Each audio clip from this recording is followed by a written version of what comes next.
اسلام کتنا حسین ترین اور حقانیت والا مذہب ہے کہ لوگ چاند پر گئے اور چاند پہ جانے کے بعد بڑے خوش ہوئے کہ ہم چاند پر آ گئے، اور ہم نے جو ہے وہ چاند پہ آنے کے بعد بہت بڑا کارنامہ انجام دیا۔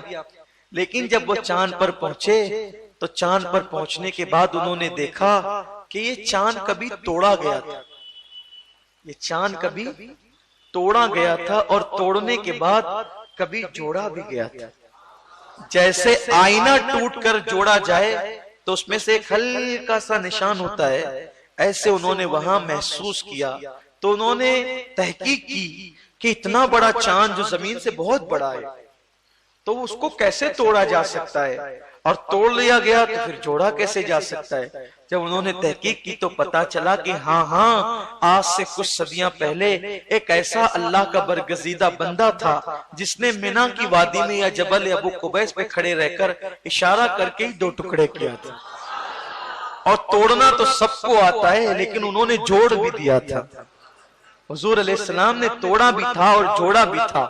قربان جائیں، جب ان کے انگلی کے اشارے کی شان یہ ہے انگلی کے، تو ان کے پنجوں کی شان کیا ہوگی، اور جب ان کے پنجوں کی شان آپ اندازہ نہیں کر سکتے تو ان کی کلائی کی شان کیا ہوگی۔ یہ جو میں اشارہ کر رہا ہوں یہ میرے گنہگار ہاتھ ان ہاتھوں کے برابر نہیں ہے، بس میں سمجھانے کے لیے۔ تو ان کی کلائی کی شان کیا ہوگی، اور جب ان کی کلائی کی شان بے مثال ہے تو ان کے بازوؤں کی قوت کیا ہوگی، اور جب ان کا بازو بے مثال ہے تو ان کے سینے کا عالم کیا ہوگا، اور ان کے وجود ناز کا عالم کیا ہوگا۔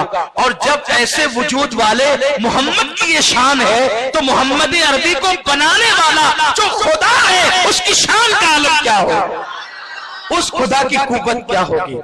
ہم تو اس اندیکھے خدا کو حضور کے ذریعے سے مانتے ہیں کہ جب یہ ایسے ہیں تو وہ کیسا ہوگا۔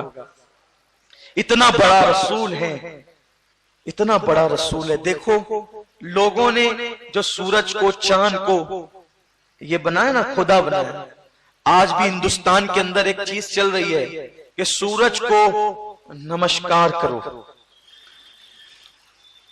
سورج کو اسکولوں میں جو ہے وہ لوگ چاہتے ہیں کہ یہ عام ہو جائے، اور خاص طور پر گورنمنٹ کے اسکولوں میں کہ سورج کو نمسکار کرو۔ پہلی بات تو مذہب اسلام میں نمسکار کہنا یہی حرام ہے۔ ہم کسی کو عام انسان کو بھی نمسکار نہیں کر سکتے۔ ہمارے یہاں ہمارا اپنا ایک سلام ہے، ہم سلام کرتے ہیں۔ اگر کسی کافر کو بطور ضرورت اس کو کچھ کہنا پڑے تو ہم اس کو گڈ مارننگ کہہ دیں، گڈ ایوننگ کہہ دیں، اور اپنے حساب سے گڈ آفٹر نون کہہ دیں، یہ آپ کہیں۔ لیکن البتہ ہم نمسکار نہیں کر سکتے، نہ کسی کافر کو سلام کر سکتے ہیں نہ اس کو نمسکار کہہ سکتے۔ لوگ نمستے بھی کہتے ہیں، نمسکار بھی کہتے ہیں، اس کا اصل مفہوم ہوتا ہے نمو سویکار۔ تو یہ جو نمو سویکار ہے اس کا معنی اسلام میں جائز نہیں ہے، اس کی اجازت اسلام میں نہیں ہے۔ جب انسان کو ہم نمسکار نہیں کر سکتے تو سورج کو کیسے کریں؟ تو اور لوگ سورج کو کیوں نمسکار کرنے کی بات کر رہے ہیں؟ یہ سورج طاقتور ہے، لیکن یاد رکھیں لوگوں نے جب طاقتور سمجھا مٹی کو تو پتھر سے مٹی ٹکرائی تو مٹی ٹوٹ گئی، تو لوگوں نے پتھر کو طاقتور سمجھا۔ لیکن جب پتھر آگ میں جلا تو لوگوں نے آگ کو طاقتور سمجھا، ٹکڑے ٹکڑے ہو گئے جل کر کے۔ لیکن جب اس آگ کو لوگوں نے دیکھا کہ پانی پڑا تو آگ بجھ گئی، تو لوگوں نے پانی کو طاقتور سمجھا۔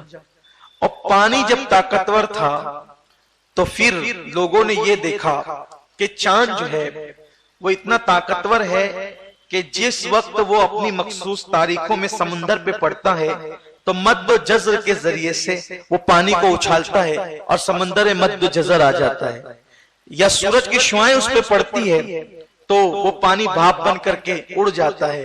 حیرت کی بات یہ ہے کہ جب سورج اور چاند اتنے طاقتور قرار دیے گئے کہ جو مٹی پتھر سے ٹوٹ گئی، جو پتھر آگ سے ٹکڑے ٹکڑے ہو گیا، جو آگ پانی سے جل گئی بجھ گئی، اور پانی کو پھر سورج ہوا میں بادل بنا کر لے اڑا اور چاند نے مد و جزر کے ذریعے سے اس کو ادھر سے ادھر اتھل پتل کر دیا، تو لوگوں کی رائے اس پر آ کر ٹک گئی کہ دنیا میں چاند و سورج سے زیادہ کوئی طاقتور نہیں ہے، اس لیے لوگ اس کے آگے ہاتھ جوڑنے لگے۔